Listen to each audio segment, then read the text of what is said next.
Le programmatique va être réellement la valeur d'échange au niveau des médias à plus de 80% dans très peu de temps. C'est déjà le cas dans certains pays comme aux États-Unis où on est à plus de 75%.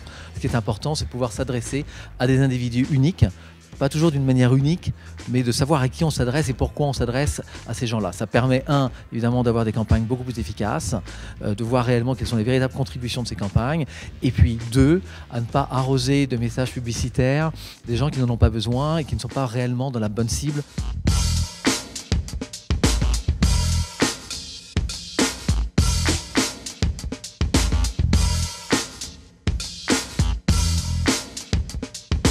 Le programmatique, ça devient une grande part des investissements. C'est 30% aujourd'hui des investissements digitaux en programmatique.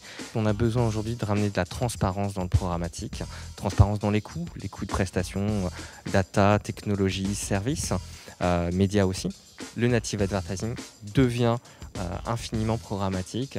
Yahoo avait d'ailleurs annoncé il y a quelques jours, c'est tout frais, qu'on lançait notre place de marché native advertising en programmatique dans notre ad exchange et on ne sera sûrement pas les derniers à le faire.